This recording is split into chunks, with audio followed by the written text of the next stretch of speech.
اور یہ جان لیجئے جو عذاب ہم پر آ رہا ہے اللہ کا وہ اس وجہ سے آ رہا ہے۔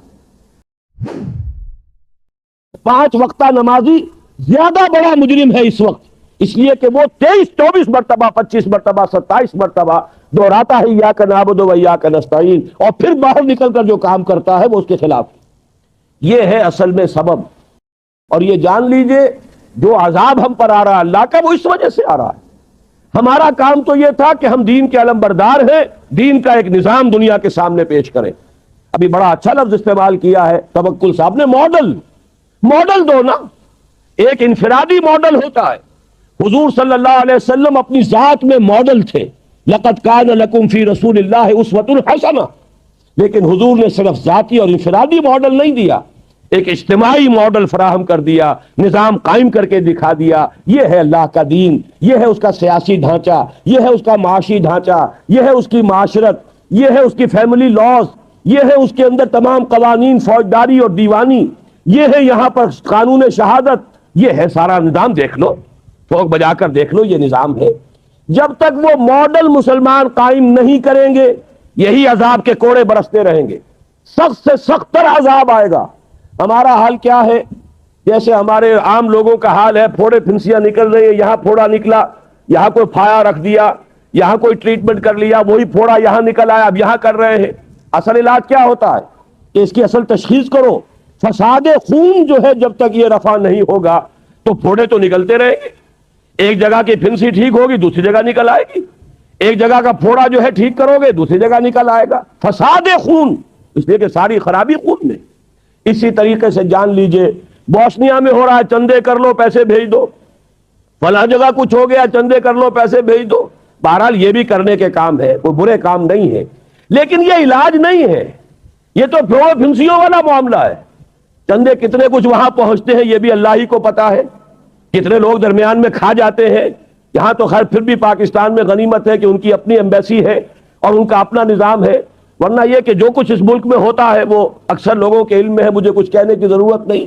اس وقت کہنا یہ کہ یہ علاج نہیں ہے، علاج تو یہ کہ جو اصل جرم ہے اس کو ختم کرو، اور وہ جرم یہ ہے کہ تم نے پورے کرے ارضی پر کہیں بھی اللہ کا دین قائم کر کے نہیں دکھایا، تم نے کہیں بھی وہ ماڈل پیش نہیں کیا کہ دنیا دیکھ سکے کہ یہ ہے۔ جیسے کہ ابھی توکل صاحب کہہ رہے تھے، نو انسانی تو تلاش میں ہے، در بدر کی ٹھوکریں کھا رہی ہے۔ کبھی وہ صرف مونارکی اور وہ جو بادشاہت کا نظام ہوتا تھا اور اس کے نیچے جاگیردارانہ نظام ہوتا تھا، پوری ویسٹ میں بھی ایسٹ میں بھی۔ اس کے بعد فرانس کا انقلاب آیا، انہوں نے ایک جو بھی جمہوریت کہلاتی ہے نام نہاد اس کا تجربہ کیا، لیکن چونکہ وہ معاشی طور پر نظام غلط تھا، وہ سرمایہ داروں کی آمریت بن گئی، ڈکٹیٹرشپ آف دی کیپٹلسٹ۔ اس کے رد عمل میں کمیونزم آیا، وہ کمیونزم جو پارٹی ڈکٹیٹرشپ بن گئی، اب وہ بھی ختم ہو گیا۔ تو نوع انسانی تو تلاش میں ہے، لیکن یہ ہے کہ جن کے پاس وہ نظام ہے وہ تو در حقیقت یوں سمجھیے کہ خزانے کا سانپ بن گئے۔ خزانے کا صندوق ہے، اس میں خزانہ ہے، اوپر سانپ بیٹھا ہوا ہے، نہ تو وہ اس سے خود فائدہ اٹھا سکتا ہے، اس کے لیے وہ سونا چاندی بیکار، لیکن کسی کو قریب بھی نہیں آنے دے گا۔ یہی حال آج امت مسلمہ کا ہے، وہ خزانہ ہمارے پاس ہے، کتاب و سنت ہے، نظام خلافت ہے، لیکن نہ ہم اس سے خود استفادہ کر رہے اور نہ ہی دنیا کو استفادہ کرنے دے رہے ہیں۔ سب سے بڑی رکاوٹ ہم بن گئے، اور اس میں عرض کروں گا کہ اگرچہ یہ جرم دنیا کے پورے 130 کروڑ مسلمان کر رہا ہے، لیکن اس میں سب سے بڑھ کر مجرم اس جرم کے اعتبار سے مسلمانان پاکستان ہے۔ کیوں؟ دنیا کا کوئی اور مسلمان ملک اس مقصد سے قائم نہیں ہوا۔ علامہ اقبال نے خواب دیکھا تھا 1930 میں، ان کا خطبہ الہ آباد پڑھیے، پاکستان اگر قائم ہو گیا، اگر ہندوستان کے شمال مغرب میں ایک آزاد مسلمان مملکت قائم ہو گئی، ہمیں ایک موقع مل جائے گا کہ اسلام کی تعلیمات پر جو پردے پڑ گئے تھے دور ملوکیت میں، ان پردوں کو ہٹا کر اسلام کی صحیح تعلیمات کا ایک نمونہ دنیا کے سامنے پیش کریں۔ اور یہی بات قائد اعظم کہتے رہے، یہ تو قائد کا شہر ہے، وہ یہاں دفن بھی ہے، شاید اسی میدان میں ان کی نماز جنازہ بھی ہوئی تھی، پاس ہی غالباً وہ پولو گراؤنڈ ہے۔ لیکن انہوں نے کیا کہا تھا؟ ہمیں پاکستان کیوں چاہیے؟ ہم پاکستان اس لیے چاہتے ہیں کہ عہد حاضر میں اسلام کے اصول حریت و اخوت و مساوات کا ایک عملی نمونہ دنیا کے سامنے پیش کر سکے۔ اور ہم نے جو کچھ نمونہ پیش کیا ہے آج تک 47 برس ہو گئے قمری حساب سے. قمری حساب سے جو رمضان گزر چکا اس کے 27ویں شب کو 47 برس ہم پورے کر چکے اپنی قومی زندگی کے, اور اس کے بعد 4 مہینے اور گزر گئے. تو یوں سمجھیے کہ صورتحال بہت ہی ہمارے لیے خوفناک ہے. اللہ نے پہلے 25 برس کی مہلت دی تھی, ہم نے پہلے 25 برس میں کچھ نہیں کیا, عذاب الہی کا کوڑا ہماری پیٹھ پر برسا, ملک 2 لخت ہوا, اور 93,000 ہمارے آدمی اس ہندو کے قیدی بنے جس پر کہیں 1000 برس, کہیں 800 برس, کہیں 650 برس حکومت کی تھی مسلمان میں. 93,000 قیدی, ملک 2 لخت, عظیم ترین شکست.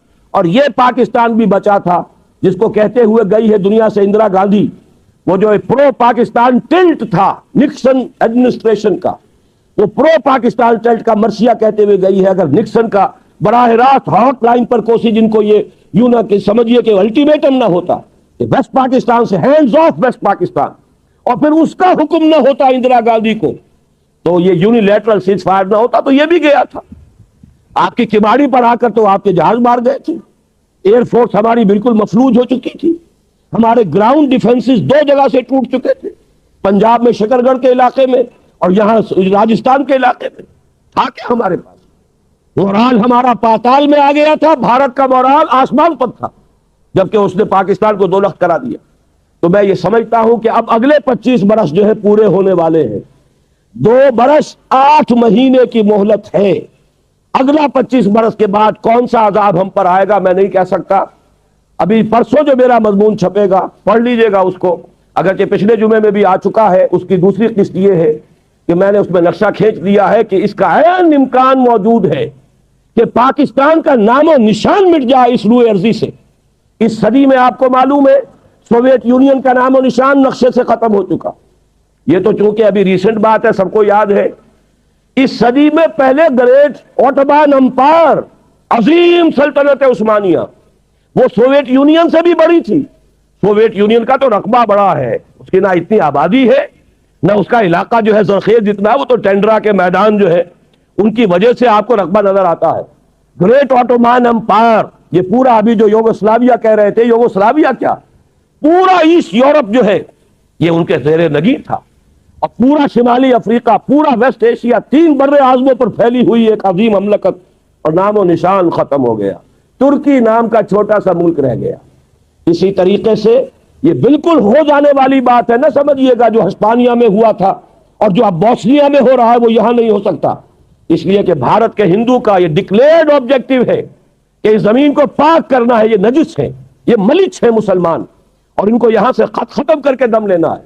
دیو رس کا ابھی ایک سرکولر شائع ہو چکا ہے, تمام ہندو سماجی سیاسی تنظیموں کو اس نے یہ لیٹر بھیجا ہے, سرکولر بھیجا ہے کہ اب وقت آ گیا ہے کہ ہم کمر کس لیں کہ بھارت کی پاک سرزمین کو مسلمانوں کی نجاست سے ہمیں پاک کرنا ہے.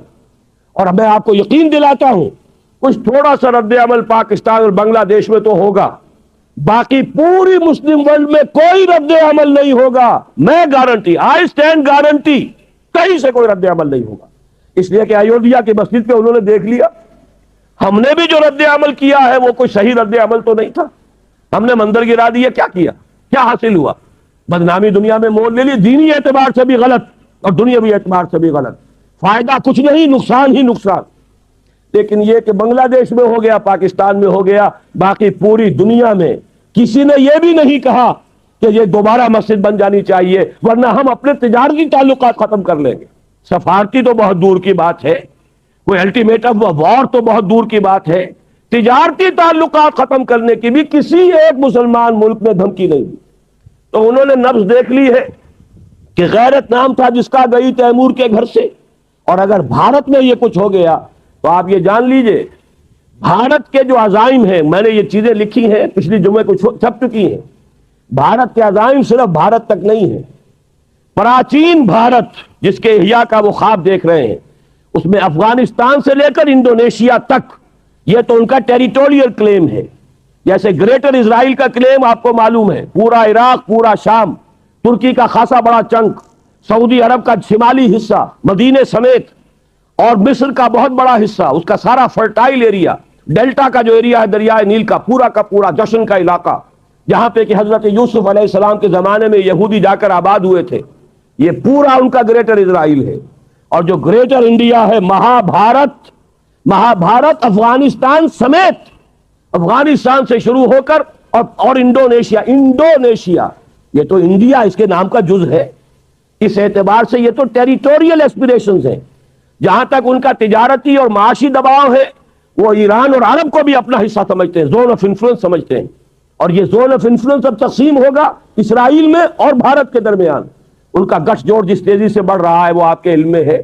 اور جس طریقے سے اسرائیل کا ابھی بیان آ گیا وزیر اعظم کا اسحاق رابین کا کہ یہ جو ہے کشمیر کا جہاد بھی ہو سکتا ہے کامیاب ہو جائے، وقت پر اب اپنی ہمت جو ہے اس کو پورے طریقے سے کمر ہمت کس لو، اور مسلم فنڈامنٹلزم کو ختم کرنے کے لیے ہم سب کو جو ہے we should join hands to finish up with this Muslim fundamentalism. یہ سب کچھ ہو رہا ہے، یہ حالات ہے۔ تو میں آپ سے عرض کر دینا چاہتا ہوں، ان حالات میں کوئی تبدیلی نہیں آ سکتی۔ بات صحیح کہی ہے، اور یہی میرا موقف بھی رہا ہے۔ الیکشن یہاں ہوتے رہنے چاہیے، اس سے بھڑاس نکل جاتی ہے۔ الیکشن سے اسلام یہاں نہیں آ سکتا، یہ میرے اور توکل صاحب کے درمیان اختلاف ہے، اور یہ بڑی بات ہے۔ انہیں معلوم ہے میری رائے کیا ہے، انہوں نے مجھے پھر بھی دعوت دی ہے، میری میزبانی کر رہے ہیں، یہ ان کا حوصلہ ہے۔ ورنہ یہ کہ میں یقین کے ساتھ کہتا ہوں کہ الیکشن یہاں ہونے چاہیے، لیکن الیکشن سے اسلام نہیں آ سکتا، اس لیے کہ اگر تو اسلام سے مراد ہے نظام، تو نظام کبھی الیکشن سے بدلتا ہی نہیں۔ الیکشن سے تو کوئی نظام جو قائم ہے اسے چلایا جا سکتا ہے۔ تو میں ہمیشہ سے قائل رہا ہوں، اور اب بھی میں اس جمعے میں انشاءاللہ پرسوں تقریر تفصیل سے کروں گا۔ جو میری پچھلی تقریر تھی وہ شاید میثاق میں چھپ چکی ہے، آپ کے علم میں آئی ہو، ورنہ تازہ میثاق دیکھ لیجئے گا، پچھلا میثاق جو تھا۔ میں ہمیشہ سے اس کا قائل رہا کہ الیکشن ہوتے رہنے چاہیے، لیکن جو اصل ہے اس ملک کے لیے استحکام وہ اسلام سے ہوگا، اور اسلام سے مراد اسلام کا نظام خلافت، وہ مکمل پولیٹیکو سوشو اکنامک سسٹم جو دور خلافت راشدہ میں قائم رہا تھا، وہ اسلام اگر آئے گا تو پاکستان نہ صرف خود مستحکم ہوگا بلکہ دنیا میں عالمی نظام خلافت کا نقطہ آغاز بن جائے گا، یہیں سے اسلام کا احیاء ہوگا۔ لیکن اگر یہاں یہ نہیں ہوا تو الیکشن سے یہ ملک زیادہ دیر چلنے والا نہیں ہے۔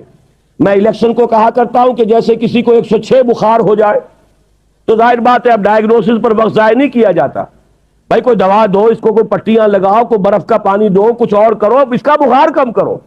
ڈائیگنوسس ہوتا رہے گا، کون سی انفیکشن ہے، کون سے جراثیم ہے، اور وہ جراثیم کون سے اینٹی بائیوٹک کو سینسیٹیو ہے، اور اس کو صحیح طور پر جو ہے وہ اس پر اثر انداز ہو سکتی ہے وہ دوا، یہ سب ہوتا رہے گا۔ پہلے یہ بخار اتارو، تو یہ زیادہ سے زیادہ بخار اتارنے، بحران ختم کرنے والی بات ہے۔ اس سے یقیناً ہماری سیاست کی گاڑی کچھ بہتر ہو جائے گی انشاءاللہ، لیکن یہ کہ اس سے آگے اسلام اس سے نہیں آ سکتا۔ یہ خیال استو محال استو جنو، اس کے لیے کچھ اور طریقہ ہے۔ جو میری گفتگو کا جو اصل موضوع ہے وہ تو اب شروع ہو رہا ہے کہ وہ نظام خلافت ہے کیا، آئے گا کیسے۔ یہی دو باتیں ہیں کہ جس پر کنفیوژن ہے۔ انہوں نے صحیح کہا ہے، اب تک مسلمان کو یہ بتایا نہیں گیا نظام خلافت دیتا کیا ہے۔ انہوں نے تو پھر بھی وہ باتیں گنوائی ہیں جو مسلمان جو ہے بہرحال سمجھے گا اچھی بات یہ، نماز پڑھوائیں گے، روزے رکھوائیں گے، حج کروائیں گے، عمرے کروائیں گے۔ اچھا ہے عمرے کروائیں، پیسے اگر حکومت دے سکے، غریب آدمی تو عمرہ نہیں کر سکتا، لیکن یہ کہ اس سے تو کسی کو کوئی اختلاف نہیں ہوگا۔